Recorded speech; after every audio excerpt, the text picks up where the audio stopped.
Bom, como eu comecei, é difícil lembrar porque faz alguns anos que eu comecei, bastante aliás. Eu nasci em Ribeirão Preto, aliás eu nasci em Guará, mas fui criada em Ribeirão Preto, estado de São Paulo. E ali, na escola, naquela época, tinha matéria de música. Então a gente aprendia solfejo, canto orfeônico, e eu me fascinava com aquilo, aquela história das bolinhas. Poxa, mas quantas bolinhas aqui? 1, 2, 3, 4. E eu me lembro da professora, a professora Dilu, porque era de Lourdes. E ela era bravinha, ela tinha aquela batuta do maestro, né? E se a gente errasse ou desafinasse, ela batia com aquela varinha, era muito interessante. Mas a criançada toda, você já viu o trabalho que a gente dava. Apesar que a criançada daquela época eu considero que era mais calma, né? Já saíam de casa com uma certa educação para ter muito respeito com o professor. Aliás, ele é o mestre, né? Então a continuidade seria a partir daí. E com 11 anos, eu estava já na primeira série ginasial. Aquela época era o curso ginasial, a gente saía do primário, fazia um ano de admissão e daí começava o tal curso ginasial, que ia de primeira a quarta série. Depois dessa quarta série entrava o curso normal para ser professora, porque todo mundo da minha geração, as mulheres, estudavam para ser professoras, né? Então era mais ou menos isso. Escola estadual. Mas eu tinha fascínio pela música, assim, eu achava demais escrever, voltando, né, a qualidade, o tempo das notas, né, bom, aqui, colcheio, não sei o que, foi embaralhando aquilo e eu fui me interessando. E a aula que eu mais gostava no colégio era de música, lógico, aí sempre muito, já, né, xeretinha era o termo, né, da época que se usava. Mas a verdade é o seguinte, que tinha um projeto da cidade, uma nova rádio na cidade, ZYR 79, Rádio Ribeirão Preto. Seria a rádio jovem da cidade, porque a mais antiga era PRA7 Rádio Clube. E a 79 chegou assim meio que, não é, uma rádio jovem e fazendo a coisa direcionada mais para jovem mesmo, infanto-juvenil. Bom, eu me inscrevi, eu não sei como é que foi essa história de escrever, se foi através do ginásio. Eu me inscrevi no programa infantil. E a revelia de minha mãe, que já viúva, cuidando e enérgica, né? Porque é um problema, né? Filha mulher, aquela coisa toda. Então, lá fui eu pro programa infantil. Eu me lembro que a música era de Emilinha Borba, porque naquela época o rádio era uma coisa na nossa cabeça, para chamar hoje como é que nós chamaríamos, de mídia, né, entre emissoras e tudo mais, mas aquilo vinha uma revolução porque tocava todos os gêneros. Então você tinha informação de Emilinha Borba, Ângela Maria, Marlene, Carmélia Alves, e Dolores Duran, fazendo sucesso no Rio de Janeiro. De um modo geral, era a Rádio Nacional do Rio de Janeiro, que a gente ouvia mais. Mas tinha a Rádio Tamoio, Marinque Veiga, e essas programações eram mais ou menos parecidas, porque todo artista ia em todas as rádios, né? Quem que acompanhava esses artistas? Em cada rádio que você fosse, tinha lá os músicos que eram contratados da própria emissora e acompanhava, fosse qual fosse a programação, ou o artista que ia cantar, se apresentar e tudo mais. Bom, cantei a musiquinha da Emilinha Borba e foi aquela beleza, o aplauso, claro, vai todos os coleguinhas da escola, né, com o lencinho aplaudindo, aquela coisa, e eu já me sentindo, não, aqui é isso que eu quero. E não deu outra, fazendo esses programas infantis, que era um só, era aos domingos, eu me lembro, veio a Rádio Clube com uma renovação. A Rádio Clube foi ficando para trás, meio que tocando só Francisco Alves, Carlos Galhardo, aquela coisa toda, porque era o da época, né? Mas eles fizeram uma remodelação total na programação equipamentos que eu não entendi o que era isso, equipamentos, novos equipamentos, tudo. E essa rádio, nessa inovação, foi quando houve a mudança, a compra dessa rádio por empresários lá de Ribeirão, que eram vários. Família Bueno é que eu lembro que era o mais forte nessa transação toda, quer dizer, hoje eu tomo ciência disso aí. E eles construíram um prédio de 3 andares para fazer essa nova sede da PRA7, Rádio Clube de Ribeirão Preto. Essa rádio era mais antiga e ela passa a ser uma programação totalmente remodelada, atual. Contrataram artistas de várias emissoras, inclusive do Brasil inteiro. Pra você ter noção, Moacir Franco, com 17 anos, Rogério Cardoso, da Grande Família, ele vinha de Mococa, estado de São Paulo. Tinha o Gilberto Garcia, que fazia uma dupla com o Moacir Franco. Esse Gilberto Garcia, se eu não me engano, era mineiro de Uberlândia, que o Moacir de Ituiutaba. O Gilberto Garcia foi produtor na Globo até pouco tempo atrás. Ele era o pai da Rosana Garcia e da Isabela Garcia. Então, é maluco quando a gente lembra, né? E aí tinha uma locutora que se chamava Maria Augusta Matos. É a Guta da Rede Globo, que veio para a administração da Rede Globo. Então, hoje quando eu lembro desses nomes, assim, é maluco. O Elson Gasparini era locutor, também mocinho. Ele foi simplesmente o prefeito de Ribeirão Preto durante 4 anos. Depois, né? Claro, no futuro. O irmão dele, o Wilson Gasparini, aí sim era o meu chefe. Ele era o produtor, pianista, arranjador e dirigia um coralzinho e fez o programa Infanto-Juvenil, chamava A Hora da Criança. E foi lá que eu, opa, tô aí, né? E aí já começou. O Wilson foi o grande, vamos chamar que ele influenciou bastante sim na carreira de vários nessa época, inclusive eu, porque nessa rádio tinha 5 estúdios que começaram a gravar jingles para a redondeza toda.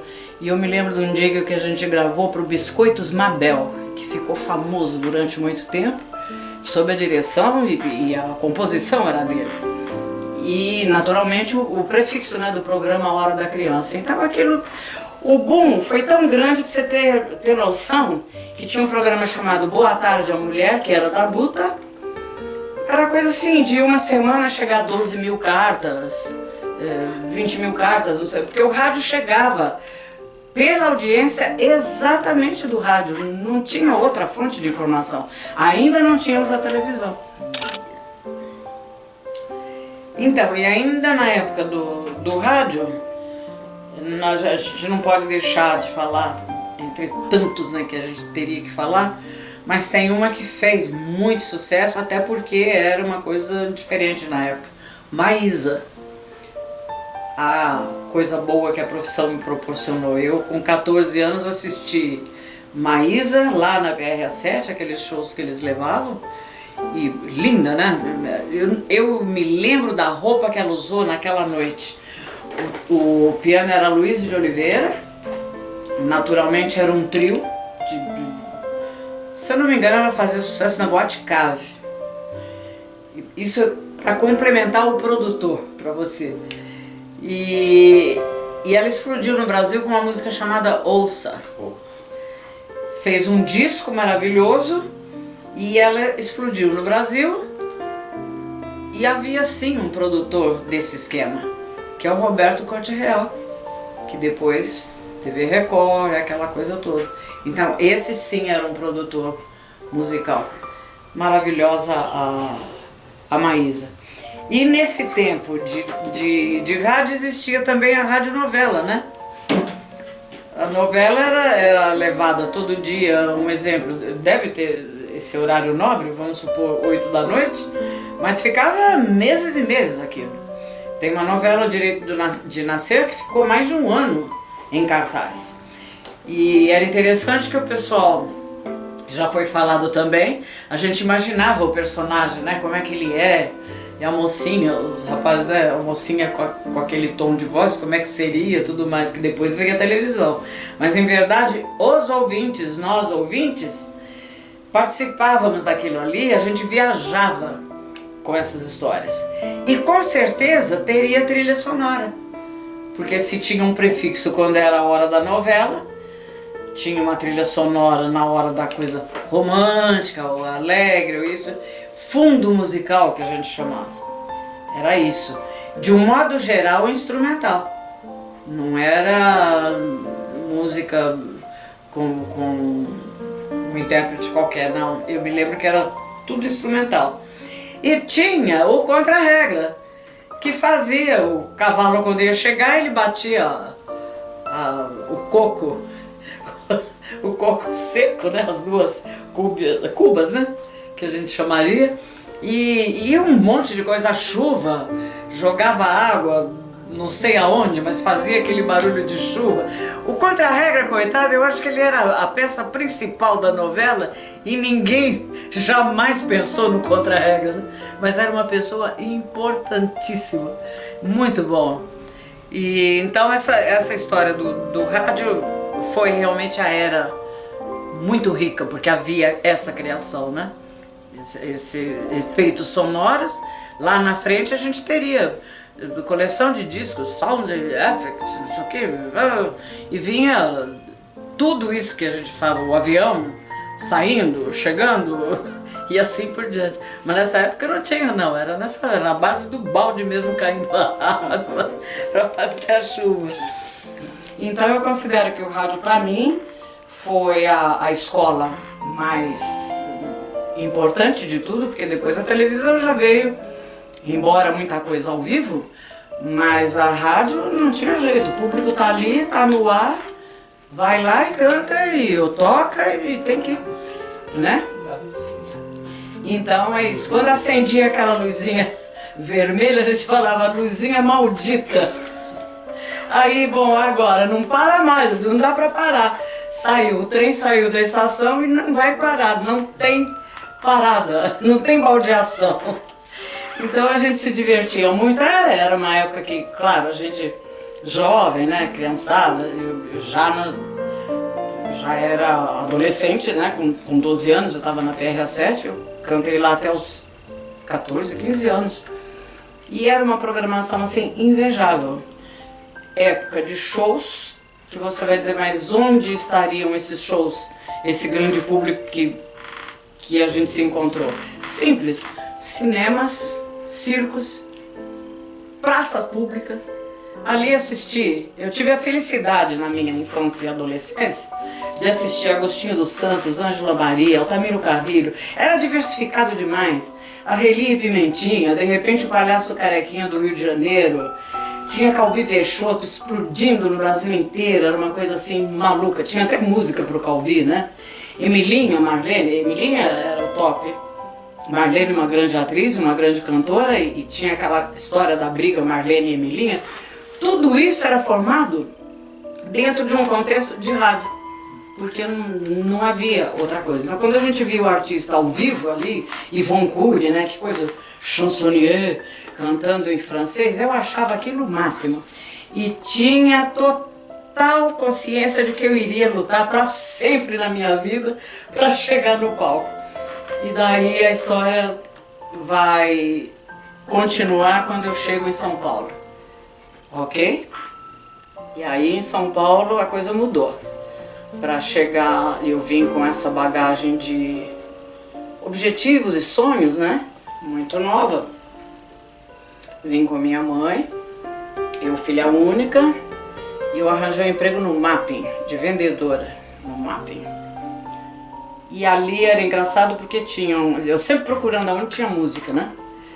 E tinha o departamento cultural. O Mapping foi uma das empresas assim que eram dentro do que havia de mais moderno no Brasil. Mesbla, Mapping, Eletro Radiobras, eu não me lembro de qualquer outro grande magazine que oferecesse tanta vantagem assim para um funcionário, né, no caso. Era uma funcionária simples, era simplesmente uma vendedora.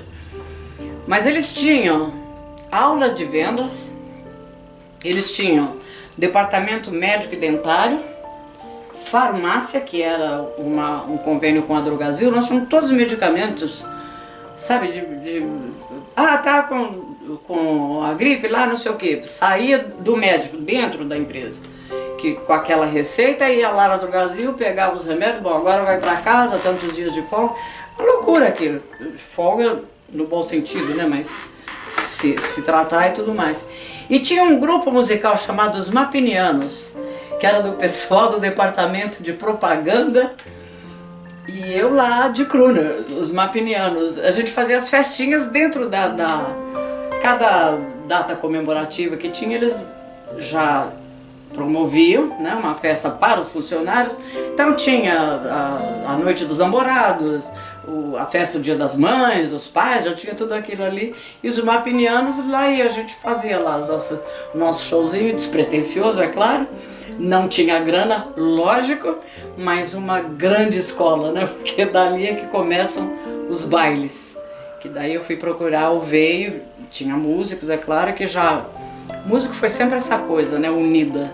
Ah, mas tem um fulano lá que tá precisando, tal, olha, tem um bailinho lá no Ipiranga, sábado, tal, não sei o que, e a gente ia. Começou já a história de defender um cachezinho. E foi ali que tudo começou pra Eni Mara. É isso.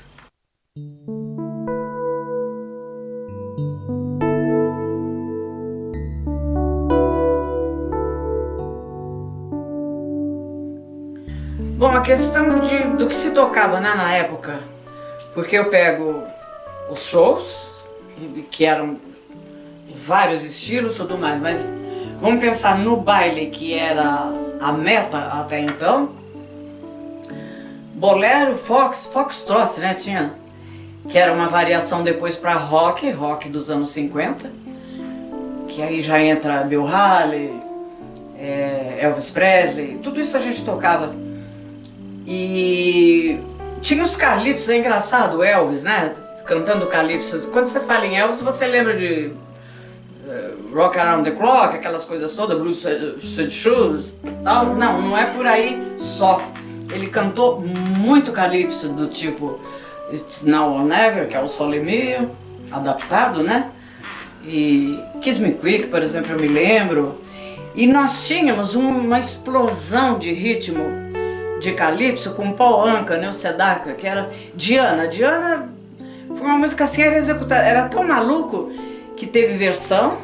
Fred Jorge fez a versão de Diana que o Carlos Gonzaga gravou. O Carlos Gonzaga era o top dessa época. Então esses ritmos sim. E entra já a Twist Rally-Galley, que já era uma variação do rock.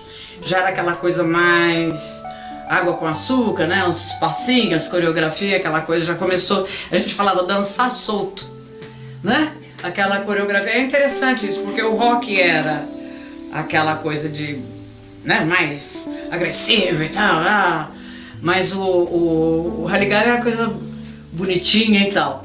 E vem em seguida Beatles, eu acho que pegou em cima, Rita Lee, todo mundo a partir de Beatles, ou seja, na minha ideia, assim, tudo antes de Beatles e depois após Beatles, porque aí vieram todas as variações a partir disso aí. E nunca uma coisa que a gente pode falar que é maravilhoso pro Brasil, o samba nunca deixou de ser executado.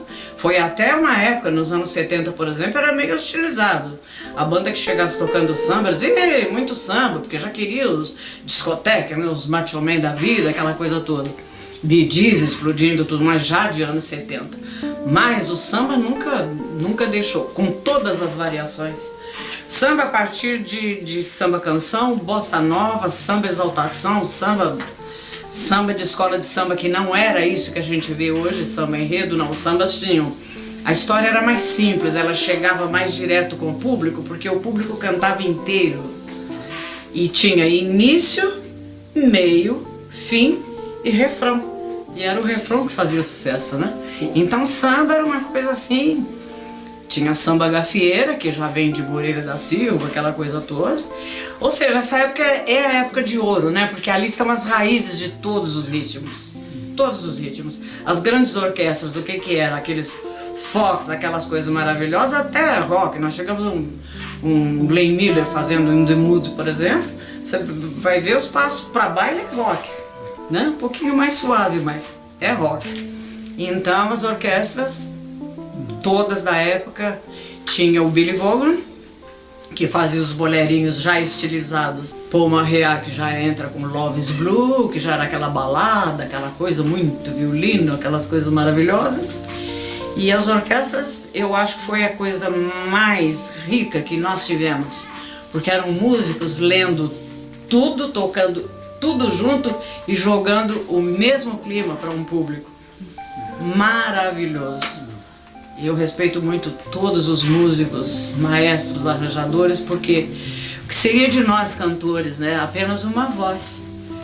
E vocês atrás leva público e o artista para onde vocês quiserem. Maravilha, e viva o músico brasileiro! E quando eu falo do músico, é porque naquela época nós tínhamos uma orquestra no palco. Bom, e essa parafernália que tem hoje? Não tinha. Os músicos tocavam ao vivo e as bandas, não é bandas, a orquestra mesmo, a gente chamava de orquestra.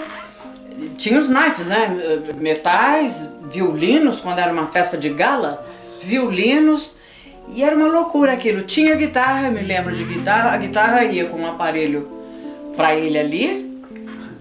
Me lembro muito do Boneca, que quando o Ray Conniff veio para o Brasil, vinha no contrato uma exigência que ele queria o Boneca de guitarra, porque aquela palhetada do Boneca, ele captou das gravações de Ray Conniff, e o maestro Ray Conniff, Boneca, para fazer aquela palhetada. Era uma coisa linda aquilo. Então você vê a importância do músico e da orquestra nisso. Não tinha esse equipamento que a gente vê hoje. Nós tínhamos o quê? O máximo um microfone para cantor, o crooner, né? Geralmente as orquestras tinham mais. Às vezes 2 cantoras, 2 cantores, mas o básico seria um cantor e uma cantora, um microfonezinho. E tinha aquele RCA, né, grande também, que era aquele tijolo, assim, era muito interessante. Na rádio eu cantei muito com aquele tijolo. E o que mais que nós teríamos Não, o contrabaixo era acústico. Então, os locais também, se a gente pensar, devia ter que era o terror dos músicos quando, por exemplo, eu falei Clube Atlético Ipiranga, depois eles fizeram um novo salão. E eu me lembro que os músicos falavam, poxa, mas era um novo, porque o novo já não tinha aquela acústica que o antigo tinha, que era menorzinho, que já tinha cortina, tapetes, né, já abafava um pouco. Era um som maravilhoso. Mas era incrível que esse som era feito mesmo ao vivo, lógico que vazava nesses microfones, e tinha 2 caixas de som, eu acho que não mais que isso. E falando em som, é muito interessante porque tinha o Seu Domingos do som. O Seu Domingos era o rei de todos os conjuntos e orquestras. Cada vez que a gente ia tocar, a gente alugava esse som. E eram os próprios músicos ou o maestro que fazia isso aí. Nós não tínhamos, em verdade, não existia o produtor, a produção desse esquema. Eram os músicos mesmo, tinha, claro, um dirigente da orquestra, tinha, né? E que normalmente até os arranjos, de um modo geral, era ele que fazia, ou encomendado de outros, como fosse, mas não existia assim um produtor musical. Não, você vai cantar o quê? Eu ouvi no rádio a música do Calbi, que é isso, aquilo, então, pensando no cantor, então eu vou cantar essa música e tal. Vamos ver o tom. O tom era acordeão ou vibrafone, e quando eu tinha piano era uma coisa maravilhosa. Então essa produção que a gente vai chamar, não tinha um produtor específico, não. E esse chefe da orquestra é o que determinava o uniforme, então ele era também um produtor, né? Mas com a ajuda de todos, viu? Com a ajuda de todos. Então não existia não esse produtor. Se falar lá, voltar na PRA7 o Wilson Gasparini, ele seria um produtor, né? Porque era o maestro que tocava, que compôs a música e que ensaiou a gente e levou lá. Mas ele não era um produtor daquele programa.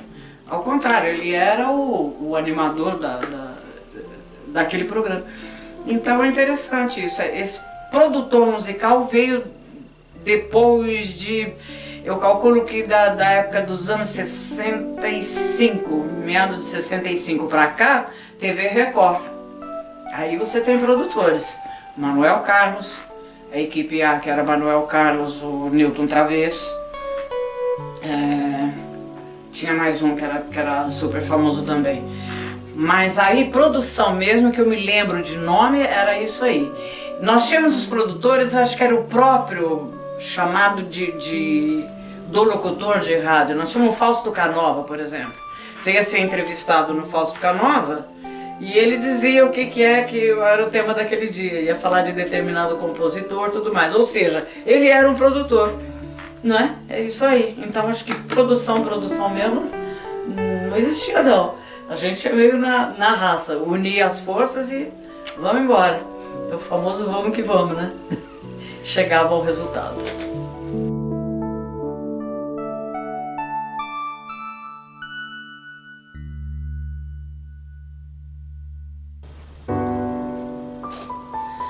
Bom, e falando então a partir daí, procurando os músicos, a gente vai se enturmando, né?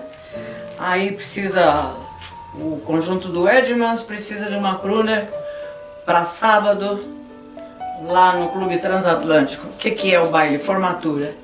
E qual é o traje? Porque a gente tinha os trajes próprios. Então é longo, então a cantora vai de longo e os músicos naturalmente smoking. Cada um tinha seu uniforme. Não era uma ou outra orquestra que tinha, por exemplo, Orlando Ferri tinha a orquestra. Era interessante que já tinha a Summer, né? Com não era um brasão, mas aqui, Orlando Ferri, OF, na bateria, né? Orlando Ferri. Tem um grande baterista que estava nessa época aí, que lá na frente você vai saber que foi um irmão, que é o Zinho, né? O Zinho Batera, ele vem dessa safra aí dos anos 50, meados de anos 50. O Zinho é internacional, você sabe, né? Ele viajou com grandes orquestras, sim. Foi pro México, foi um sucesso.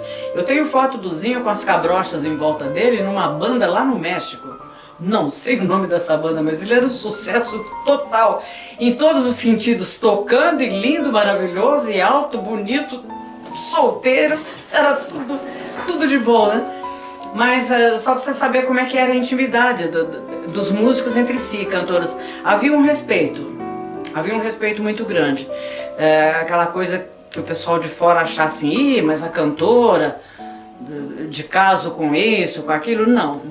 Se existisse um namoro ou um futuro casamento até, dentro da normalidade, mas não era isso que o pessoal criava, né? Porque cantor era não era muito bem, sabe, o pessoal olhava meio que de lado.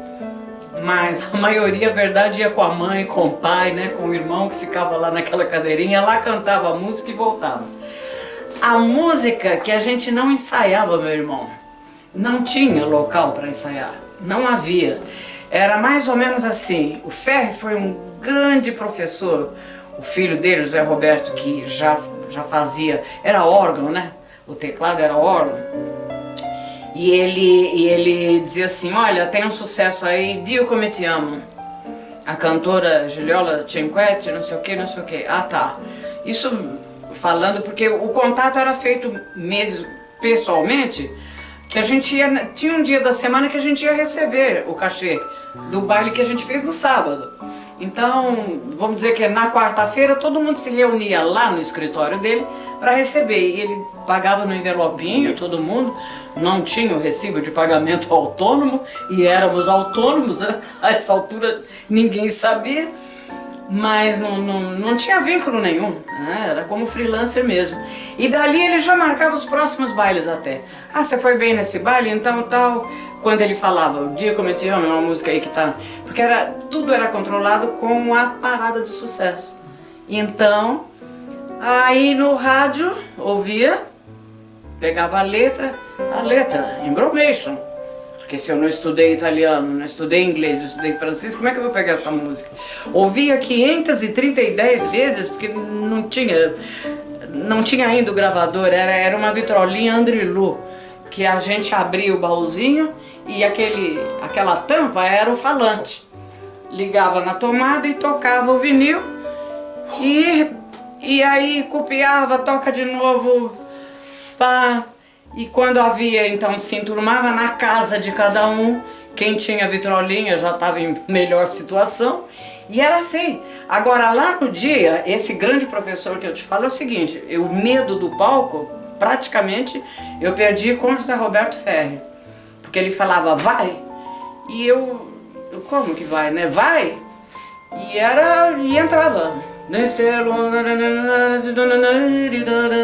Porque fazia aquilo que ouviu no rádio. Aí ele via o tom ali, se era alto ou baixo, era ele que ia determinar depois. Dessa vez ficou muito alto, muito forçado, vamos mexer da próxima. Era assim, não havia ensaios, não havia. E os músicos recebiam esses arranjos todos e liam, né? Eles liam, para o músico era, vamos chamar, um pouco mais cômodo, mas para o cantor era um terror. E a gente, o freelancer que era mais chamado, mais concorrido, é aquele que tinha um repertório maior, né? Lógico, porque a orquestra queria tocar tal música, alguém canta essa música aí, canta, então entra. Se o tom era para homem e o cantor, se o tom era para mulher, aí a letra não havia muito respeito, a letra podia ser um homem cantando para mulher, mas se o sucesso fosse, a cantora tinha que cantar, e era interessante. Mas em verdade que isso foi escola, né? E essa mesma escola eu posso lhe garantir que no Rio Grande do Sul, uma menina baixinha, que cantava todos os gêneros e todos os idiomas na base do embromation e daquilo que ouviu, ela chamava-se Elis Regina Carvalho da Costa. Quando ela veio para o Rio de Janeiro, para o Beco das Garrafas, ela cantava de tudo.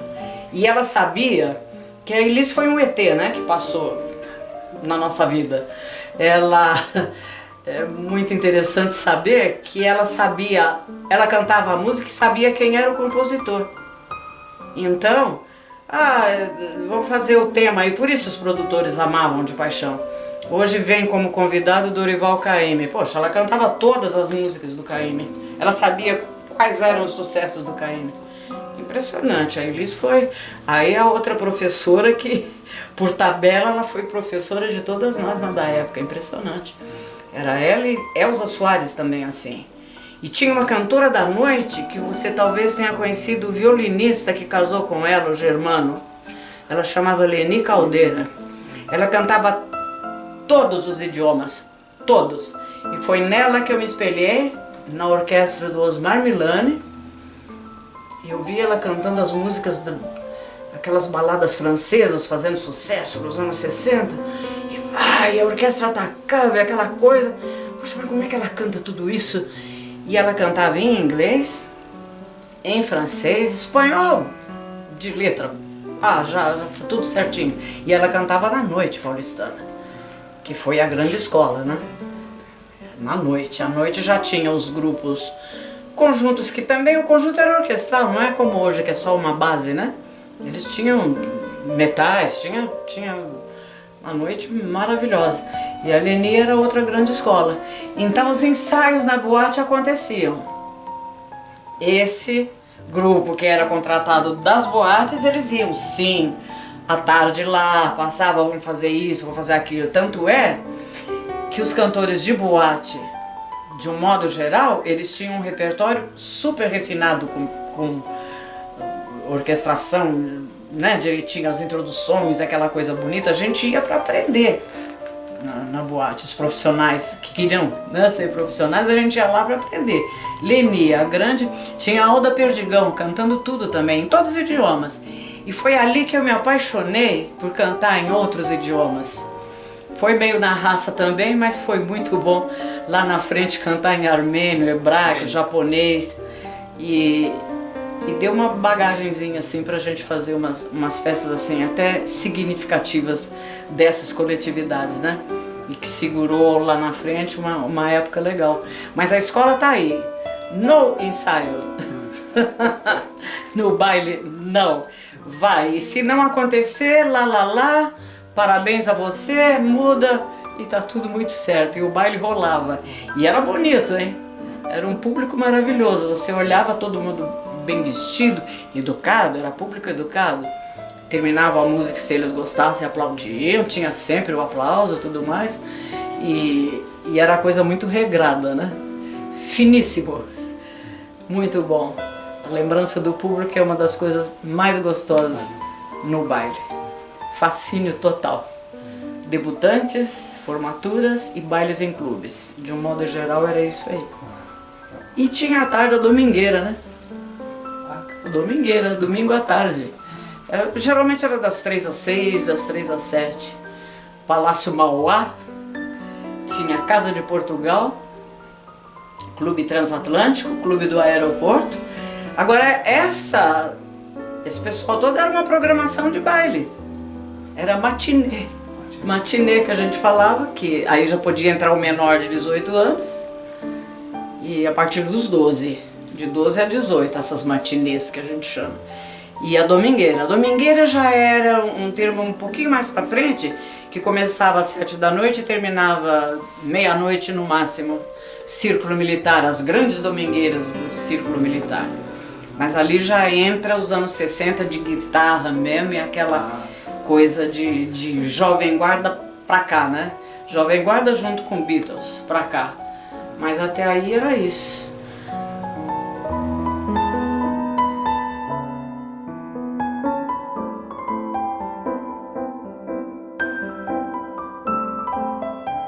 E aí, nessa época de crooner, e era freelancer. Então tinha Edman, Jerry Jefferson, Roberto Ferri, tinha a orquestra, eu, o conjunto. E nós fizemos uma dupla interessante, tinha uma amiga, grande amiga minha, que a gente se encontrava, né? Nas andanças de freelancer. E ela falou, olha, eu ofereci o nosso trabalho para um cara chamado Luiz Loy. Eu disse, quem que é esse Luiz Loy? Ah, porque ele é da televisão e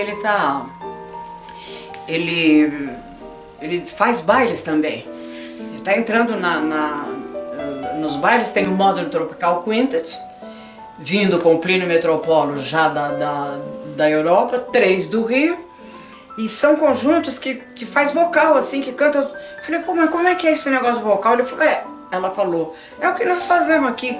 Eu falei, mas como é que pode? Não, a gente vai fazer um repertóriozinho, uma cadernetinha cada uma, põe os tons, aí a gente já perguntava, que tom é esse que eu cantei, tal música? O maestro que estava acompanhando a gente falava, a gente marcava lá, tal. Então a gente tinha as musiquinhas junto, nós duas. E ela falou, eu ofereci o nosso trabalho para ele para baile.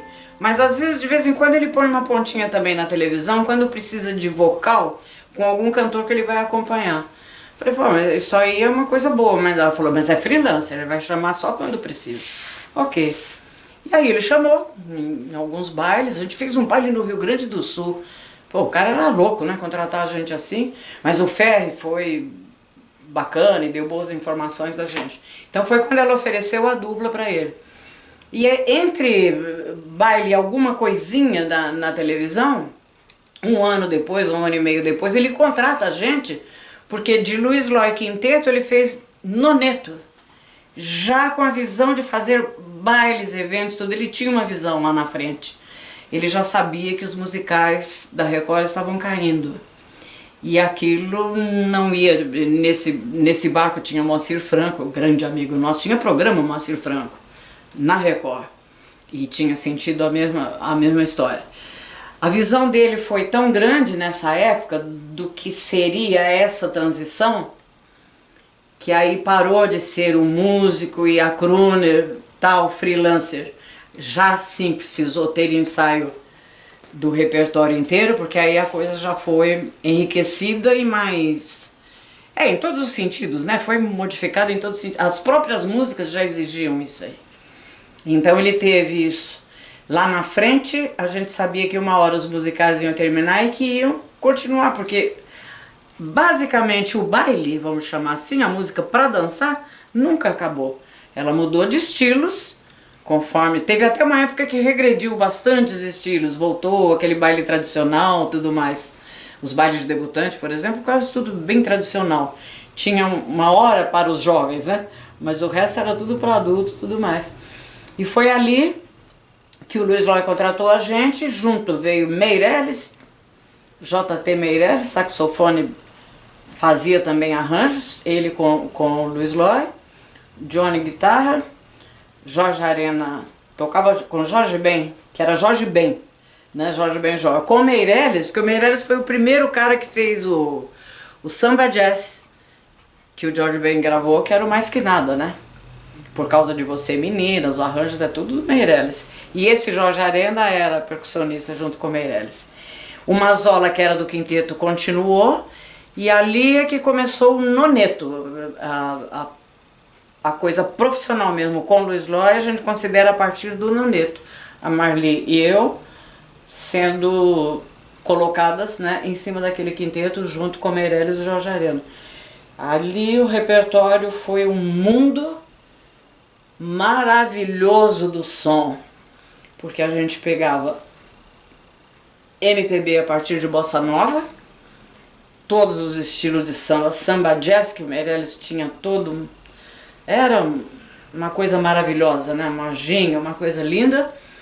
Veio Tropicália, a gente cantava as músicas de Caetano, do tipo Super Bacana, aquelas Tropicália mesmo, pesada. Em contrapartida, um Marcos Valle, um Viola Enluarada, que era uma coisa maravilhosa. Beatles em todos os gêneros que eles faziam. E Miriam Makeba, tudo isso era repertório daquela época, já final dos anos 60, nos bailes. Continuava todo aquele glamour, mas o repertório passou a ser imenso. E aí mais exigente também, era um público mais exigente, porque já queria ouvir aquilo que viu na televisão, que ouviu na casa dele, os discos importados que vinham, né? Então o hit parade, eu acho que entra a partir daí, Billboard, essas coisas todas do mundo inteiro, foi a partir daí. Consequentemente o baile entrou. E era isso. Luiz Loy e seu conjunto Noneto. Dali em diante a televisão eu peguei uma partezinha e vai entrar a história depois dos bailes, que abre um leque já exigido até pelo público, porque a gente fez baile para políticos, né? Presidentes, governadores, prefeitos toda hora, grandes empresários e várias coletividades. E dali já vem a necessidade de apresentar algo diferente. Porque senão os grupos ficam todos iguais, né? Era tudo guitarra base, guitarra solo, batera, baixo, teclado e vozes, né? E todos os músicos já cantando. Aí foi uma grande evolução de músicos também. E esses músicos de orquestra maravilhosos que vinha de cassinos, dos jogos lá atrás, antes que eu não peguei essa época, esses músicos já começaram, não é dizer que ficou de lado, mas já ficou meio específico. Então os eventos com esses músicos já era uma coisa mais específica, né? De repente um baile de calouros, por exemplo, de uma faculdade, já não se levava orquestra. Vamos dizer que a partir de... Eu continuo dizendo que no baile Modern Tropical Quintet e 3 do Rio já trouxeram uma coisa nova da Europa, que era os músicos já vocalizando e tal, e cantando junto, tocando ao mesmo tempo, né? Esses músicos eram heróis, eu considero herói, porque além de tocar o seu instrumento, ainda cantar, né? E o que é mais interessante, cantar afinado, porque ele está fazendo um vocal. Se ele desafinar, ele derruba a banda. Maravilhosos. Amo de paixão essa época, porque exigiu muito da gente. E foi uma baita escola, né? De todos nós. Jovem Guarda, já também na... Porque tudo é a partir de Beatles mesmo, né? Os 4 caras cantando, como é que é? O quarteto lá na Record, eles mostravam pra gente essa diferença. Olha, esse aqui fez uma quarta voz, esse aqui fez uma quinta, aqui só nesse compasso. É uma loucura. Os caras eram doidos. Já tinha um produtor, né? Beatles, era um quarteto que tinha um quinto dono da banda, né, no caso, que era o produtor. A partir daí já entra os produtores, sim, eu considero. Bom, anos 60 foi a década de maior criatividade, eu acho que no mundo inteiro. Porque aí todos os grandes nomes já tinham seu maestro. O maestro era o produtor a partir daí. Mas aí já vem os grandes produtores, né? de palco e de tudo mais, de gravação. Maravilhoso. Essa época dos anos 60 que você vai contar, ali é a grande criatividade, eu acho que é o boom musical no mundo.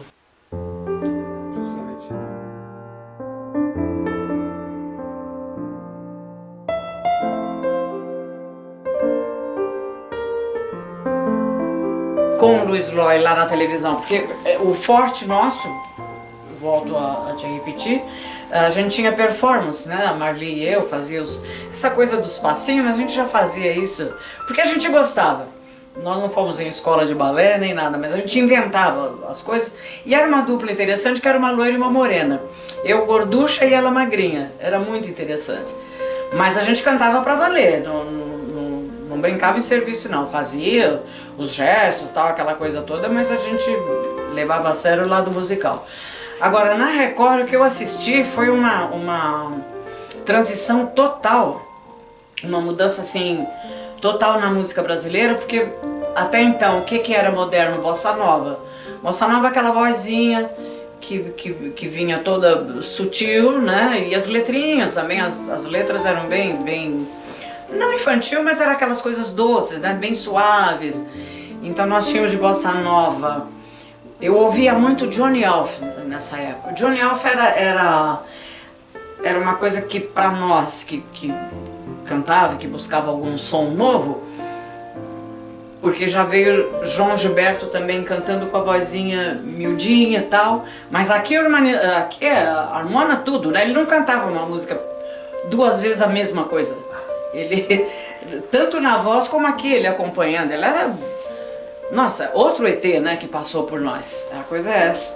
Agora, na Record já vieram os festivais. No festival que a gente viu muita gente chegando, por exemplo, o pessoal da Bahia era Caetano, Gil. O Gil conheceu essa história, eu sei porque foi contada lá na frente, você vai saber até em que condições, em que situações aconteceram. O Luiz Loy conheceu o Gil na Bahia, na boate Xangô, do Hotel da Bahia. O Luiz Loy viajava de navio com até então o conjunto, e esses cruzeiros, né, que faziam, paravam em cada capital, e nesse dia que parava, que não estava em navegação, tinha um show na cidade onde parava. Então Salvador, Recife, Natal no Rio Grande do Norte e tal, então tinha um show.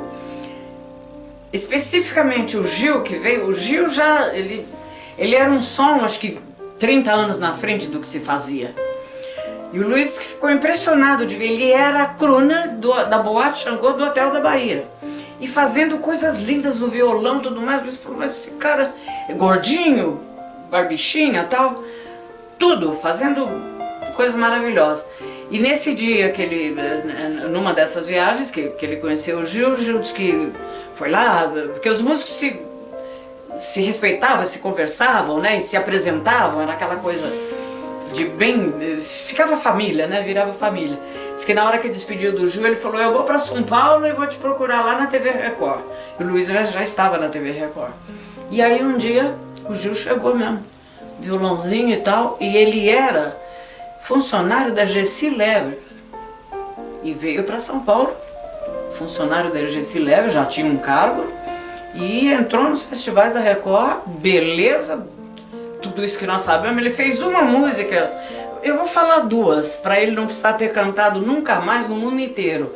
Uma é Lunique Nova e a outra é o Domingo no Parque.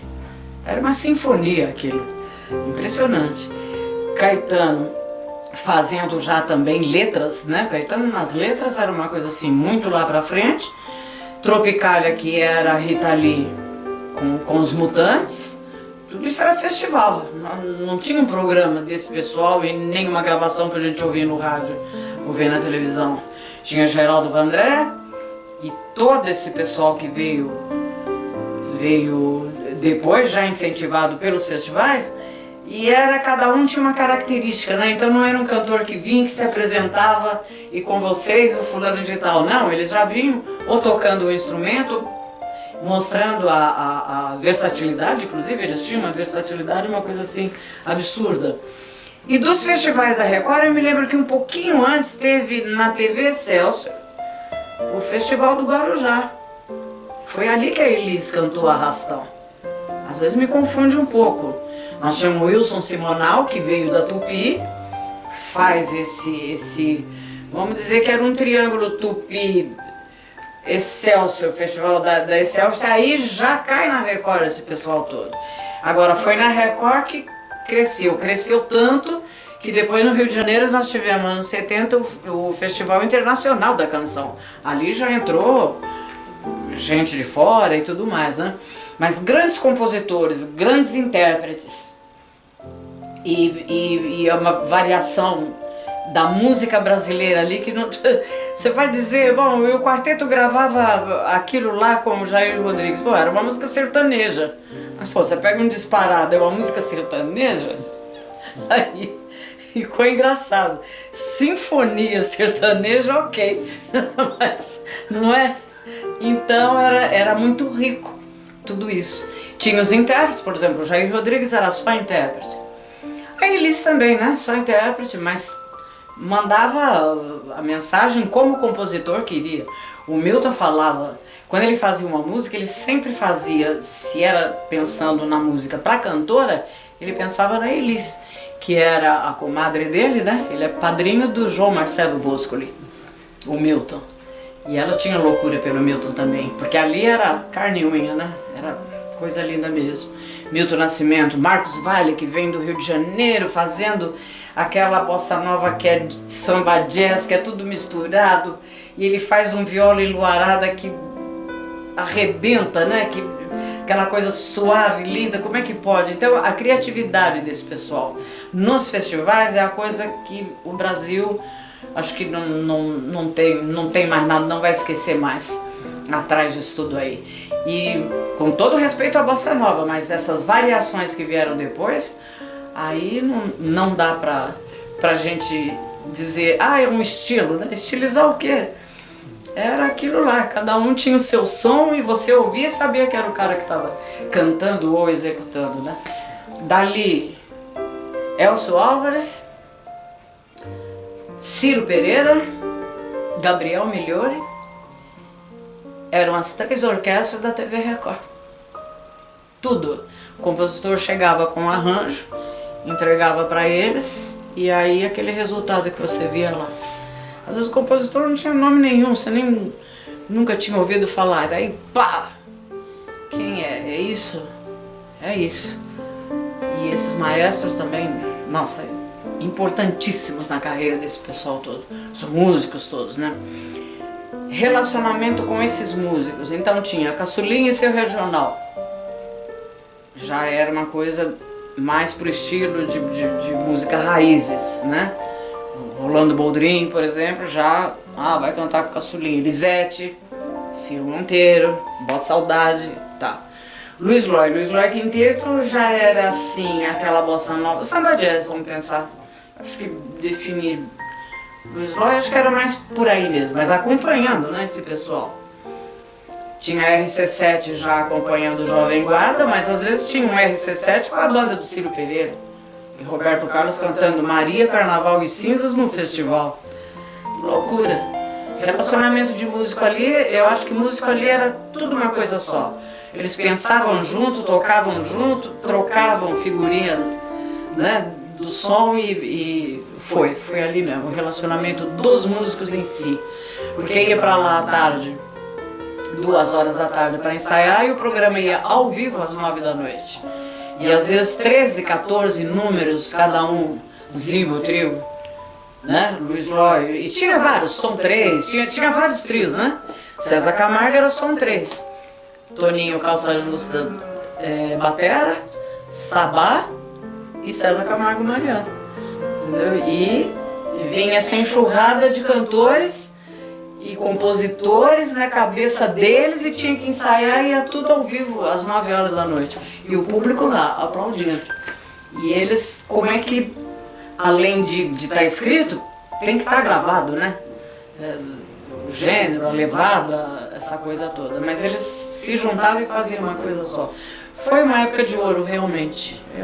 Se uma ou outra desavença existia, ou um certo ciúminho de palco que é normal do ser humano, mas nada disso chegou para se registrar quanto eles se engajavam naquele movimento. Foi um movimento realmente divino, né? Aquilo ali foi uma coisa mesmo divina, maravilhosa.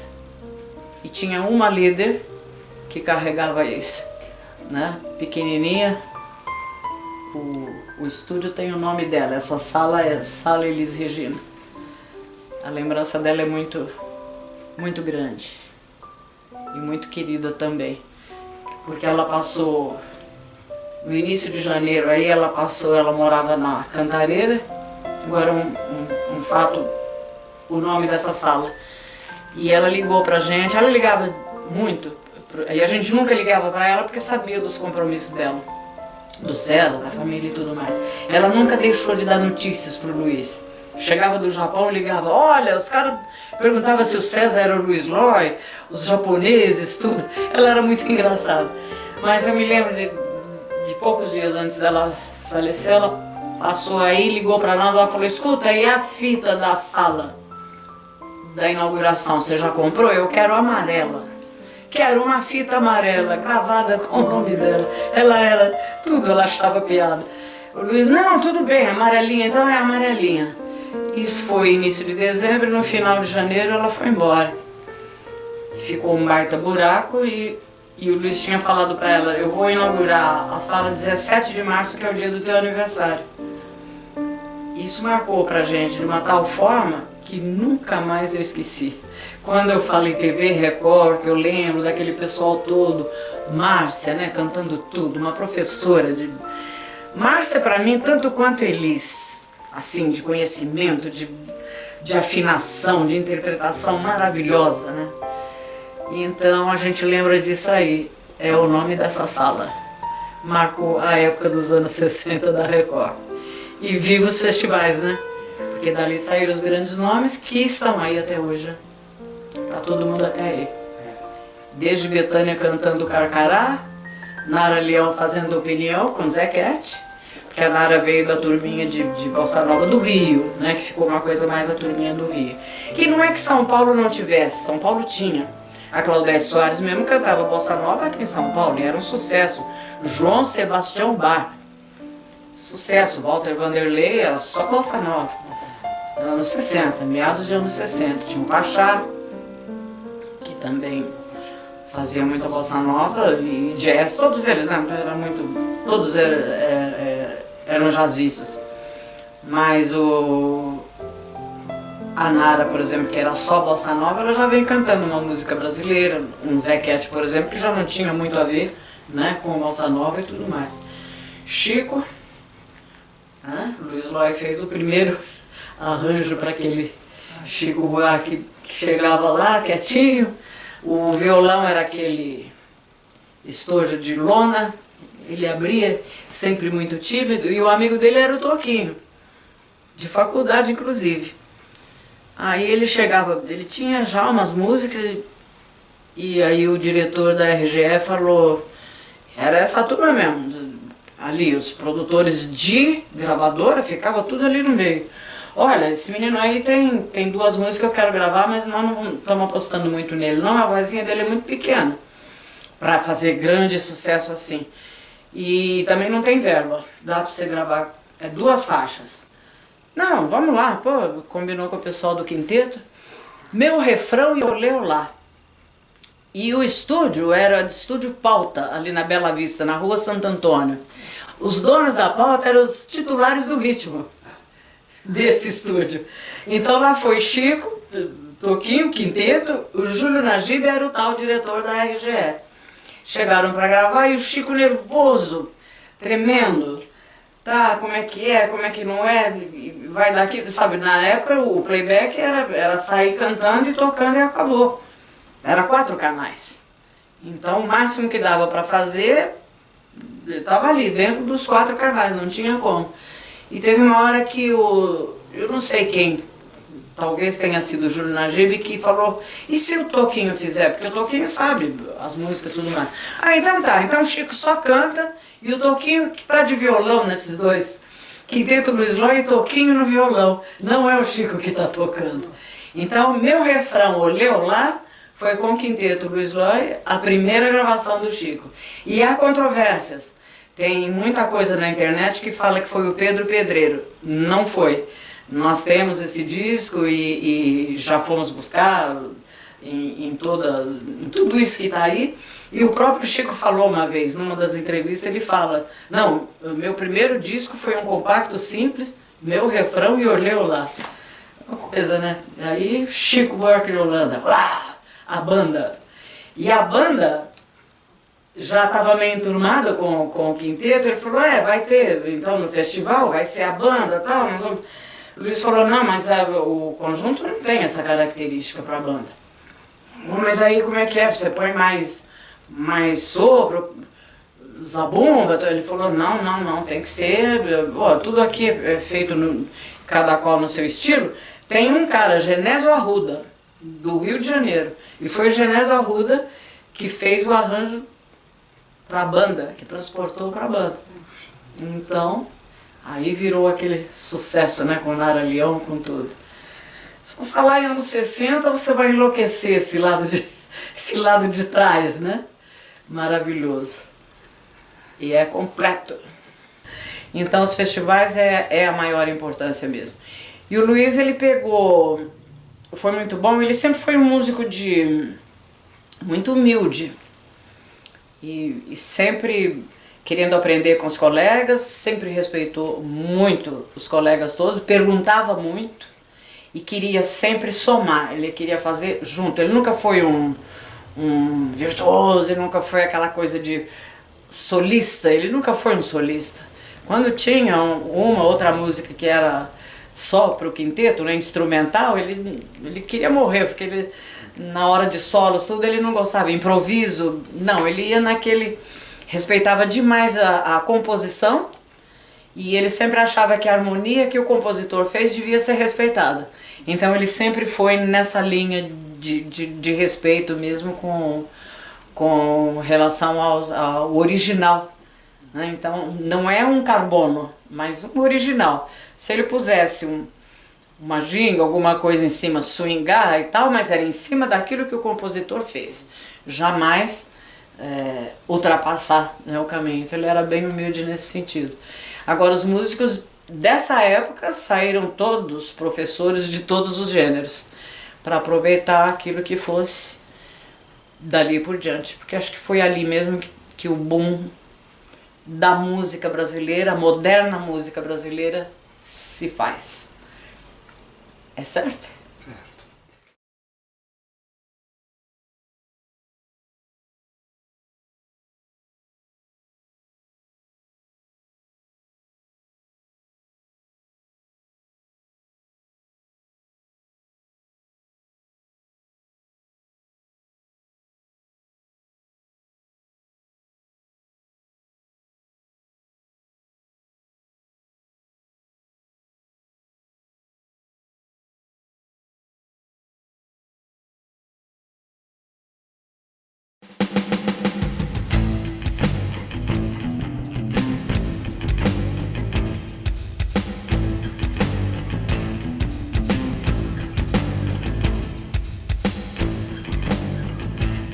Então, agora, final dos musicais, né? Fica uma interrogação. O que aconteceu?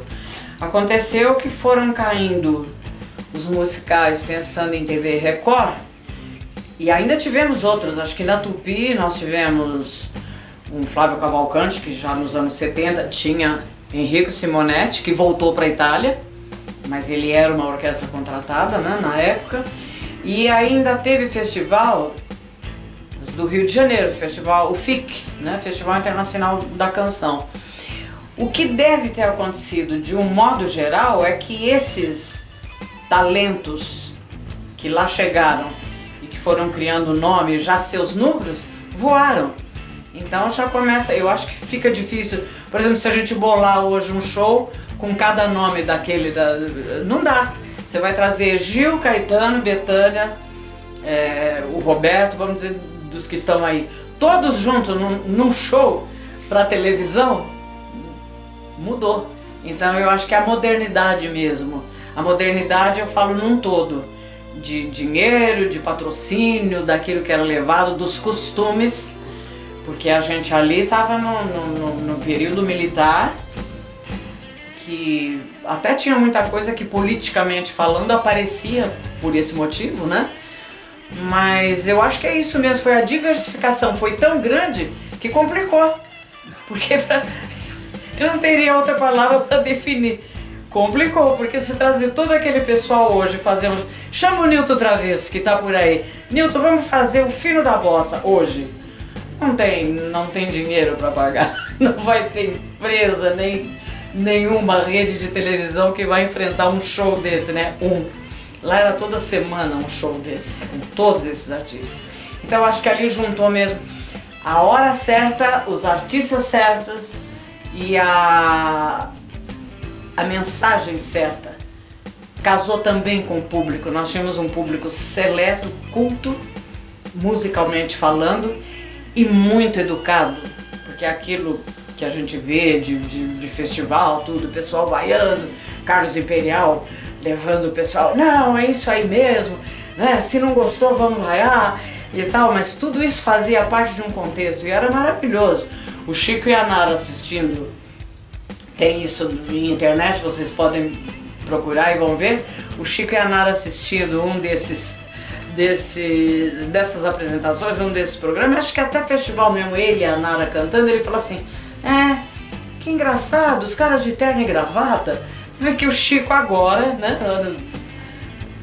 quantos anos depois, ele achou muito engraçado o público de gravata, terno e gravata, e aplaudindo, vaiando, aquela coisa toda. Então mudaram-se os costumes, eu acho que, no geral, eu acho que foi essa não é queda, eu acho que é uma mudança, uma outra. Os núcleos se formaram e cada um saiu voando. E a gente voou para os bailes da vida e fomos assim. Todo esse processo antes de Jovem Guarda já existia. Rita Pavone, Dá-te meu martelo, aquilo era uma explosão dos anos 60, antes de Jovem Guarda. Beatles é antes de Jovem Guarda, que Beatles explode no mundo, acho que 61, 62, por aí. Jovem Guarda 65, já era uma consequência. Agora, os meninos, que era o trio, o quarteto, como é que era a banda? Roberto, Erasmo, Tim, e um que era parente do Jorge, não era o Jorge Velho. Tô batucando para ver quem era esse menino, mas não consegui. Não vou poder te informar. Esse pessoal já vinha fazer Natal música jovem, que hoje em dia o pessoal, deve ter sido um movimento político, isso, aquilo, não. Era um bando de jovens que queria fazer uma música alegre, que estava correndo atrás. Porque o correr atrás não era do dinheiro, era do sucesso normal, entendeu? O dinheiro era consequência. O bacana era fazer uma coisa linda, a minha música é maravilhosa e todo mundo vai cantar junto e vai dançar e vai ser muito bom. Eu acho até que o objetivo dos meninos, né, desses jovens da época, era ter um carro bacana, né, para as menininhas todas, né, e tudo bem. Terminava o programa lá na Record, por exemplo, esse pessoal, as fãs rasgavam a roupa desse pessoal. Vanderlei Cardoso, Roberto, Erasmo, saindo, as meninas enlouquecidas. Era uma coisa... E era puro porque só se falava na música, né? E as musiquinhas Água com Açúcar, aquela coisa muito, muito sutil e tudo mais. E me lembro na Jovem Guarda 2, que compunham um conjunto chamado Golden Boys, o Renato e o Roberto, irmãos. Tinha o primo, que era o Valdir, e tinha o Altinho, que era Márcio, não sei, que vem do trio Esperança, que é antes de Jovem Guarda também. E então formava os quatro, né? Golden Boys. Em cima total do vocal de Beatles. Porque Beatles era uma coisa que... Até Beatles era uma coisa, musicalmente falando. De Beatles pra cá, mudou todo um conceito. O quarteto, por exemplo, que se apresentava em Fino da Bossa, era um vocal de Beatles. E eles cantavam a capela. Era uma coisa linda, o quarteto. Não lembro o nome dos integrantes. Então, Golden Boys, o que acontece? Depois daquele sucesso todo, eles se tornam produtores musicais da Odeon, a Odeon do Rio. Mas eles são bons mesmo, estão vivos ainda, né? São muito bons, tanto o Roberto como o Renato Corrêa. Evinha foi para Evinha, que era a trio Esperança, vai para a França, se casa com o segundo maestro do Paul Morreale. Sim, Evinha, e tá lá até hoje, né? De vez em quando ela vem para o Brasil. Aliás, uns 2 anos falei com ela fazendo o programa do Rolando Boldrin, cantando igual, afinadíssima igual, e agora ela já é avó e com aquela carinha linda. Mas lá tinha, em verdade, grandes talentos, e era isso aí que eu te falei. Corria atrás era do som mesmo, né? O som era a primeira coisa, o resto é consequência, é aquilo que vai rolar tudo mais. Agora, nos anos 60 tinha os Beach Boys, falando de músicos, e era um trio, não, era um quarteto, acompanhando Caetano no Alegria, Alegria. Então tinha essa coisa de procurar um som diferente porque não havia essa cópia de hoje em dia, né? Hoje em dia é muito eu fazer uma música de tal gênero, vamos respeitar esses gêneros. Segue aquilo ali, né? Então você não sabe quem é o intérprete. Se fizer sucesso, pela música você vai saber, é fulano e fulano que estão cantando. Mas naquela época você ouvia a voz desse artista e já sabia que era ele, numa primeira vez, né? Então havia uma personalidade, né? Cada qual tinha mesmo seu som que mostrava o que é aquilo lá. Então, Alegria, Alegria foi assim. A banda, que tinha a bandinha do Genésio Arruda, acho que eu já até falei lá atrás, e era uma coisa fantástica. Quando o Luiz faz o quinteto, por exemplo, já foi indo atrás de não fazer Luiz Lloyd trio, que já vinha vindo, o trio era muito trio com o mesmo som. Claro que aí vai a qualidade dos músicos, que não se discute, cada qual com a sua característica, isso é inegável. Maestros, né, a gente tinha todos eles maestros mesmo nos arranjos e tudo mais, mas já procurou um som. O som era aquele trio com metais, né, já vai mudando. Tem mais gente diferente lá, bom, não precisa ir longe. O quarteto, consegui me lembrar agora, acompanhou o Jair Rodrigues no Disparada, aquele vocal é o quarteto. Esse quarteto, eles eram vidrados no tipo de vocal que fazia a vocalização, que era dos Beatles, né? Então esses sons diferentes e tudo mais. Agora, falando em som diferente, para a gente voltar lá atrás, tinha uma cantora que até pouco tempo estava entre nós, e a Elis, isso eu posso falar sem medo de errar em qualquer observação que eu fizer. Elis era fã número 1 de Ângela Maria e Dalva de Oliveira, porque nos bailes ela cantava de tudo, né? Elis era todos os gêneros. E no Rio Grande do Sul tinha a história, o baile começava às 9 da noite e terminava às 7 da manhã. E era direto aquilo. Ou seja, o conhecimento todo musical que ela tinha de músicas de bolero, samba canção, standard americano, porque standard americano a gente fala, é irlandês, é isso, aquilo, não só. Aí tinha boogie, tinha foxtrot, tinha não sei o quê, e ela sabia tudo, tudo. Era uma observadora assim, o famoso ET, né, que eu falo.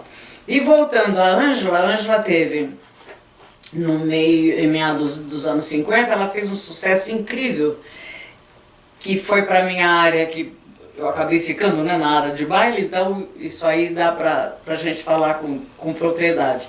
Existia um grupo chamado Valdir Calmon e Orquestra.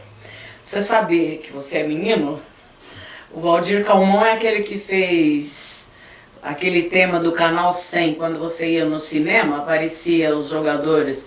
Tan, tan, tan, tan, tan. Esse era o Valdir Calmon. Ele fez arranjo, é a orquestra que executa o original dessa música. Acho que chamava Que Bonito É. É um samba, tipo samba exaltação, né? E depois na Copa do Mundo tocaram tudo mais. A Ângela fez um disco de boleros com o Valdir Calmon.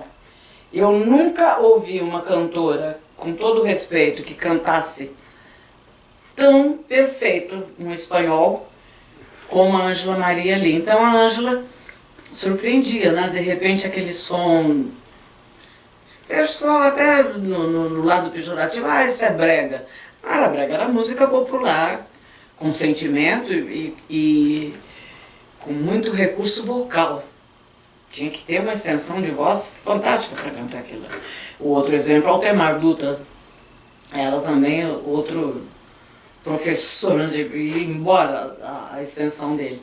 E a Ângela fez esse LP, ela viajou, eles viajaram, porque daí o Valdir Calmon veio, só que ele não veio com orquestra, ele vinha com um conjunto orquestral, né, mas era uma coisa mais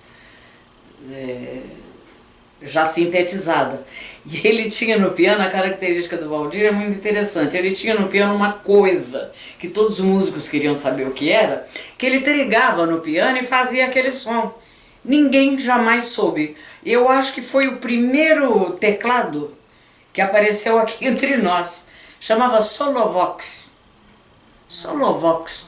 Ele trigava no piano e aquele som, se você ouvir esse canal 100, mas a execução do original, você vai ver que o som dele de piano assim, é uma coisa magnífica. Então acho que foi o primeiro sintetizador ou alguma coisa que ele colocou ali. Então a Ângela foi o repertório dela era completo também, né? Casas noturnas e a Ângela era muito show também. Bom, ela foi a rainha do rádio. Ela foi a rainha do rádio. Tinha a Carmélia Alves, que era a rainha do baião. E a Claudete Soares era a princesinha do baião. Sim, cantava as músicas de Luiz Gonzaga e tudo mais. E a Dalva de Oliveira, que foi rainha do rádio também, né? Depois vem a Ângela Maria nesse som todo.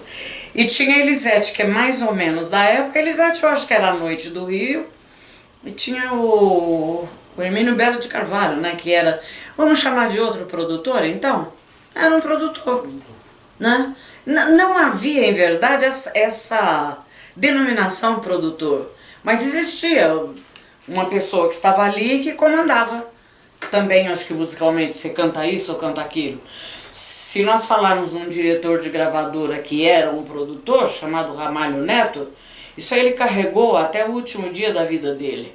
Que chegou um menino lá com violãozinho, cantando bossa nova, e umas musiquinhas que ele tinha feito também, o Água com Açúcar, que já era antecedendo Beatles, mas já estava ali não vou dizer o ano com certeza, mas é essa época. E na RCA o Ramalho Neto falou, não, filho, não dá, não tem problema, tá tudo certo. E aí ele reprovou esse menino. E aí esse menino cai na mão do Rossini Pinto, na CBS, que era a Columbia, e ele chama Roberto Carlos. E essa era um produtor. Ramalho Neto era um produtor. Tinha outros produtores. Tinha o Pepe Ávila. O Pepe Ávila era um produtor da gravadora. E ele também fazia. Tinha uma coisa chamada teste, né? Que a história do teste, que o Roberto chegou lá e foi reprovado pelo Ramalho. Aí ele foi fazer teste na Colômbia e o Rossini Pinto aprovou. Assim como ele aprovou Vanderlei e tudo mais. O Rossini gravava, ele era cantor, mas trabalhava na Colômbia, né, na CBS. Então é uma loucura se a gente pensar nessa parte de produtor. Golden Boys, os dois irmãos Odeon. Nós tivemos tem uma longa história aí de Luiz Lloyd desde o início com Meirelles, J.T. Meirelles. E ele também foi produtor da Odeon, na parte internacional. Produtor musical internacional. Mas não tinha essa denominação, produtor musical. Era o cara que você ia lá falar e ele era diretor, né? Musical. Alguma coisa assim. Tem mais produtores aí. Sem falar do Filho da Bossa, que já era Newton Travesso, aí a equipe A. Ali já era uma coisa séria. Séria que eu digo de imagem e som, que eu calculo que é produtor, porque eles não iam lá na gravadora para escolher você canta assim, um assado, ou vai tua voz é melhor para rock ou melhor para samba. Não, não é isso. Mas na imagem e lá nos programas era uma coisa fantástica. Eles faziam e com pouco equipamento, tudo. Naquela época nós não tínhamos os recursos da tecnologia. Os shows que eles fizeram não dá pra gente falar, é coisa que até hoje é inexplicável como é que eles conseguiam aquele resultado. Os Zusa produziam muito disco, mas em som e iluminação lá na Record, na mão do Zusa, ele não era um produtor, né? Mas de repente estava todo um elenco na mão dele para mostrar como é que seria. E de um modo geral, os maestros todos, né? Todo dirigente de orquestra, o conjunto, eu acho que sempre ajudaram nessa parte aí. Eu acho que dá... Falei sobre a Elisete, que tinha o produtor, esse sim era produtor. E Elis já tinha Ronaldo Bosco e Miele, sim, produtores. Assim como a equipe A da Record, que depois ela veio se casar com o Ronaldo. Mas Ronaldo e Miele faziam as casas lá do Rio de Janeiro, Beco das Garrafas. Eles já produziam, sim, show. Eles tinham show, por exemplo, de Valéria, que era um travesti. Rogéria, que fazia um sucesso incrível na noite do Rio de Janeiro e do Brasil. E Miele e Bosco, os grandes, aqueles pocket shows, né? De boate, eles fizeram muitos. Eu tive a felicidade da minha trajetória de palco, vamos rotular, que não havia rótulo, mas hoje já dá para dizer. Na minha carreira de baile, eu tive a felicidade de ver Elis cantar no meu microfone Electrovoice, lá no Rio de Janeiro, produção do Miele, fazendo show, no meio de um jantar dançante que era uma comemoração, um aniversário do Clube Português do Rio de Janeiro. E assim muitos, Roberto na Volkswagen, é uma pancada de gente que a gente fez e sempre tinha assim, aí sim, o produtor que era do artista que estava ali para dizer o que fazer ou não fazer. Mas de um modo geral eles vinham prontos, né? Já com todo o som, o aparato, aquilo que ia apresentar, já existia assim. Mas denominação produtor musical a gente fica sabendo, eu acho que foi consequência de tudo isso, né? Foi formando e eles foram chegando, aí foram colocando e equipamento, ninguém tinha equipamento. Era tudo acústico ou o famoso aluguel da gambiarra que amarrava lá as caixinhas, não sei o que, não existia. Então equipamento eletrônico começa a partir desses musicais da Record, que aí se fez necessário. Esses artistas eles saíam para fazer show no Brasil inteiro, e aí como é que faz? Então começam a aparecer os teclados italianos, órgão Farfisa, era o top. Todo pianista, todo tecladista queria ter, aliás o termo tecladista não tinha, né? Era organista. Então o órgão Farfisa era assim, era o objetivo de cada músico que levava a bagagem de acompanhar o artista. Então caixas, aqueles amplificadores, o Tremendão. O Tremendão era o Giannini, que já traz a ideia da Itália, traz pode falar em marca nessa? Pode? Que era RCF, tinha a câmara de eco Binson. E aí toda a banda, né, ou todo o conjunto tinha que ir atrás, porque senão ficava para trás. Aí sim existia uma competição, né? Você tem câmara de eco Binson? Sim, era uma maravilha. Se você quiser identificar essa câmara de eco, que hoje em dia todo tipo de reverber que tem, o Modern Tropical Quintet, o Plínio Metropolo, vem da Europa.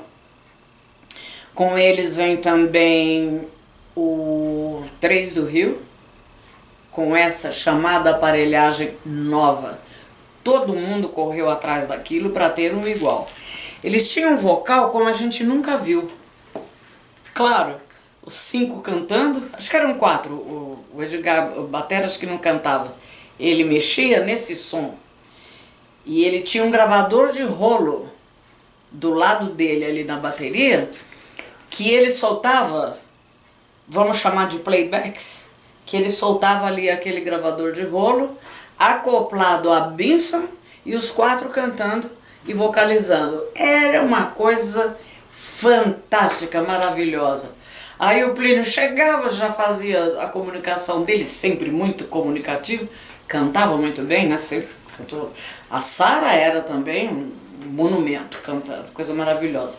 E os gêmeos, que eram o Valdemar e o Wilson, baixo e guitarra, eles vocalizavam muito bem, eles não solavam, eles vocalizavam. Agora, você imagina esses 4 da pesada, junto com câmara de ar com Binson e mais um gravador de rolo ali. Fantástico, olha, eles fizeram, a gente pode dizer que eles desbravaram o sertão, né? Era bem isso. Maravilhosos. Porque os bailes eram ricos, muito ricos. Era público super bem vestido, cuca legal, cultura musical, aplaudia na hora que tinha que ser, gostava mesmo e gastava mesmo. Então você imagina um jantar dançante, aquela banda, qualquer que fosse, não só a nossa, tinha muitas bandas. Aí qual é o show? Calbi Peixoto. Sim, um jantar dançante de um clube. Maccabi, por exemplo, nós fizemos com Eliana Pittman um monte de vezes. Réveillon com Eliana Pittman. Os bailes dos anos 70, que aí caíram os musicais, e o pessoal ficou meio sem chão porque entra a música eletrônica, essa parafernália começa o movimento lá em meados de 60, mas não parou nunca mais, né? Nunca mais parou. Então ali já os grandes artistas também já ficaram meio que... Tinha que fazer o show, tinha que ter o show. Jorge Benjor, era Jorge Ben só, né? Na Volkswagen Clube todo ano a gente fazia um. Pro jovem era o Jorge Benjor. Para os casais era aqueles bailes de primavera, debutante e tal. Aí vinha Roberto Carlos. Grande Hotel São Pedro, um jantar dançante para 200 pessoas. Clube da Lady, Luiz Lloyd, jantar tal, uma banda já sintetizada e Roberto Carlos. Então a gente fez muita coisa assim. Isso eu tenho ilustrado e é fantástico, né? Então acho que a gente pode, vamos dizer, costurar da seguinte forma. Esses produtores todos, entre aspas, que eram um representante de cada atração, mas tinha um cara que vendia isso, que colocava isso em algum lugar. Esse cara então era o empresário, era o chamado empresário. Porque o empresário, ao contrário do que é hoje, eu não sei se seria essa denominação, ele apenas vendia. Ele ia naquele local e vendia aquele show, aquela apresentação ou quantas ele tivesse. Se nós falarmos de empresário, nós tínhamos Valdomiro Saad, que foi o rei do baile nessa época. Ele tinha todos os conjuntos, entre aspas, contratados dele. Então os conjuntos, cada qual se produzia, e esse empresário era o representante, o vendedor representante desses conjuntos. Depois nós tivemos a família Spínola e tinha o Promoção, que era já... Promoção ficou famosa porque os sócios eram músicos. Então era Plínio Metropolo, tinha... não vou lembrar, Paulinho Godoy, e eles montaram essa empresa Promoção, que vendia bailes, festas e tudo isso aí que a gente sabe até hoje. Até chegar no músico a hora que se fez necessário, eu acho que os músicos, ou as bandas, ou a orquestra, aquilo que for, fazer a sua própria venda, o seu escritório, né? Vamos chamar de representação. Aí é a hora que muda o conceito todo da venda. E é interessante que também na parte das festas, que vamos resumir de baile para festas, esse contratante preferia falar com o músico direto. Então já se fez até necessário ter a sua própria empresa, porque eles iam atrás desse artista que tinha uma sede.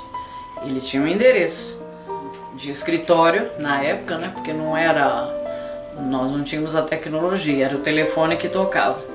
Então a forma era o seguinte: fazia um pequeno anúncio, uma inserção no jornal, festas, formaturas, baile, não sei o que, fulano de tal, telefone, tal, tal, tal, tal.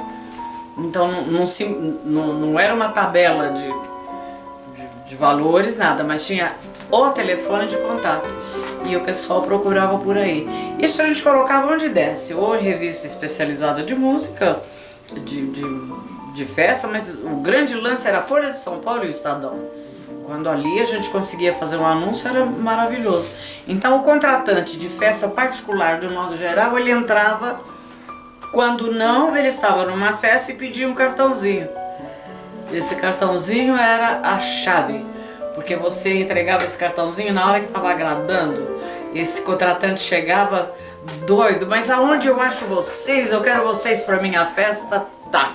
E aí o cartãozinho era fantástico, que funcionava aquele cartãozinho. Para você ter noção, funcionava tanto que na época a gente tocou muito para a coletividade israelita. E como a gente fazia música jovem, colocava as menininhas go-go girls, né, chamava na época, então eram as loiettes, faziam uns números, tal, umas coisas, que eu sempre mexi muito com a performance de palco. Eu queria sempre, o músico só tocando é cansativo também para ele, então movimentar era a questão. E o jovem gosta, né, de movimento. E as crianças de bar mitzvah e bat mitzvah, né, as meninas de 12 e os meninos de 13, adoravam a banda, porque e fazia evoluções com eles mesmo, ia lá embaixo, fazia showzinho e tudo mais. Chegou uma hora que o cartãozinho já não resolvia mais, então a gente mandou fazer uns chaveirinhos de um casalzinho assim dançando, e a gente distribuía o chaveirinho para quem dançasse melhor. Então já, quer dizer, era um circo verdadeiro nas festas, né? Agora, o contato entre os músicos, né, foi fascinante quando eu comecei a fazer os bailes, porque havia essa reunião, porque não tinha o Zap, ninguém. E tinha um local na Avenida Ipiranga, esquina da São João, que depois o Caetano até fez música. E tinha esse bar, sinceramente era bar e restaurante, eu não sei o nome, se era São Paulo, tinha um nome. Porque em frente também era a ponta dos músicos, que era o Jeca, e do outro lado, atravessando a Avenida Ipiranga, era o Bar Brahma, que tinha até o Paquito, pianista famoso na época, tocando Bar Brahma, chiquérrimo e tal. E o ponto dos músicos voltando, o pessoal ficava ali tudo na calçada, e bate-papo, e daqui e de lá. Chega um chefe de orquestra, por exemplo, e ele teria um serviço para fazer na próxima semana com tantas figuras. Ele falava com os músicos ali, porque todos esses músicos, quando iam para esse trabalho, eles liam.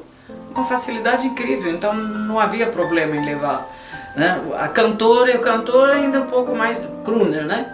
Que a gente era mais difícil, porque a gente até tinha alguns arranjos próprios, já no tom, direitinho, e na hora de cantar a gente distribuía para os músicos, ia lá, cantava tal, depois recolhia tudo, pois esse arranjo é meu, é por aí. Mas os músicos tinham inclusive os álbuns de standard americano, de música latina, existia, então você distribuía. Era o maestro que naturalmente fazia isso, né? Tinha pistão, então naipe de metais tal, se tivesse cordas ia ter os arranjos para corda tal.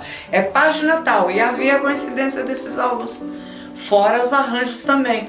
E não havia muita a coisa de competição, não. Porque muitas vezes você atuando lá com Osmar Milani, ia ter uma hora que ele ia fazer um arranjo do Severino Silva, por exemplo, que distribuía naquela formação que ele estivesse montando. E o contato era isso, era aqui, boca a boca mesmo, né? Literalmente falando, a gente indicava caso não tivesse ali, a gente até indicava esse ou outro. Mas a coisa mais interessante dessa história, qual é a paga? Era o cachê. Né? Hoje em dia é chique, né? Não, e o cachê? Não, era qual é a paga. E tinha uma história também que o Luiz Loy contava, dessa história de paga. Tinha o Maestro Robledo, uruguaio, de músico que tá aí o filho dele, o Lito Robledo, e é muito interessante o Robledo. Seu Robledo, né? Seu Robledo daqui, seu Robledo de lá. Se perguntasse qual era a paga, ele dava aquela paga que era o que determinava a ordem dos músicos.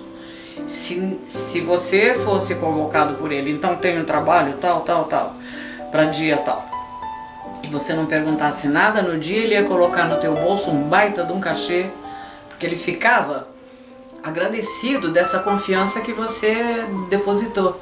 Ele era finíssimo, né? Muito educado, então a paga ele achava uma coisa meio, né, finíssima. O Luiz sempre falava nisso. Não, olha, o seu Robledo era o máximo. Então o pessoal já sabia disso, não se pergunta qual é a paga. Deixa que no dia ele levava o envelopinho, punha lá no bolso e você saía de lá com uma paga legal.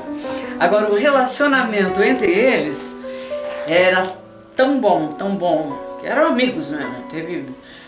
Tem músico de até hoje ligar pra mim, tá na Suíça há muitos anos, que o Arnaldo sabe, amigo do Luiz, de Ponto dos Músicos. Era ali que eles faziam a vida deles.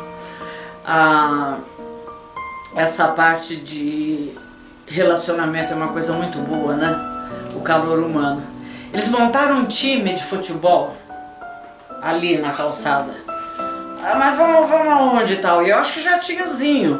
O Zinho, ele era o menino dessa história. Ele veio menor de idade quando ele passou a tocar com o Luiz Loy, na noite. Mas eu acho que na orquestra do Carlos Piper já tinha o Zinho, que foi pro México e tal. Tinha uma grande história. O Zinho vale a pena lá na frente você falar sobre os bateristas. O Zinho é uma referência. Então tinha o campo de várzea da Casa Verde, era onde eles se reuniam, acho que era de domingo, ia todo mundo sem dormir, né? Madrugada tal, acabou, todo mundo trabalhou, agora vamos jogar. Mas esse time da Ordem dos Músicos, ele chamava a Ordem dos Músicos, e eles recebiam os adversários nesse local. Então eu jogava aí com os times de várzea, né? Que eram o que as partidas todas lá levavam a sério, o campeonato de não sei o que, eles inventavam todas. Mas veja o time da Ordem dos Músicos, tinha Silvio César, tinha Jorge Ben, tinha o pessoal do Zimbo também, tinha todo esse pessoal praticamente começando, né, e se reunia lá.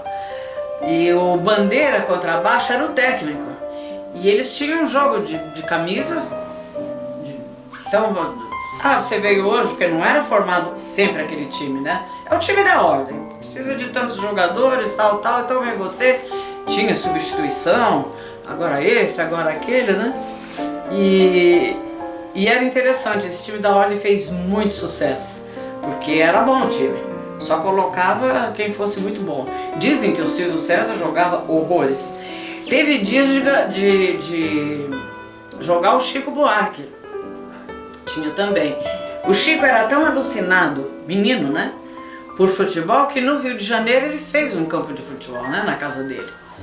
Sim, e tanto quanto o Ponto dos Músicos montou o time Ordem dos Músicos, tinha o Chico Buarque. O Chico levou o Pelé no campo dele lá no Rio de Janeiro, quer dizer. Mas ele aprendeu aqui no campo de várzea da Casa Verde. Maravilhoso, essa turma deixou saudade, e você sabia que uma orquestra era formada ali na hora, né? Que não eram todas as orquestras que tinham assim um elenco formado sempre. Era difícil. Até esses próprios músicos se revezavam. E todos liam, todos eram leitores, músicos excepcionais que estavam aptos a dirigir qualquer esquema, né, da época. Maravilhoso mesmo. Então a coisa do relacionamento, eu acho que é muito bonito entre eles, né? Então, nada de competição.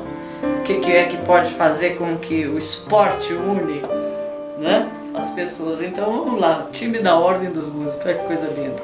Qual é a paga? Considerações finais. Eu tenho que te parabenizar, em primeiro lugar, porque a iniciativa eu chamo de sublime, né, divina, quando eu falo em música e músicos, aí a coisa vai mais longe, que não é todo mundo que está a fim de divulgar esse lado.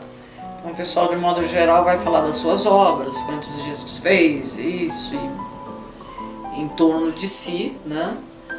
Mas parabéns, é muito legal mesmo. E até porque você é menino no meio dessa história toda. Isso é maravilhoso. Te desejo um baita de um sucesso.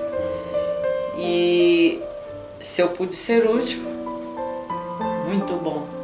Se eu não pude ser útil, me perdoa. Mas te amo. Eu te amo mesmo assim. Ok?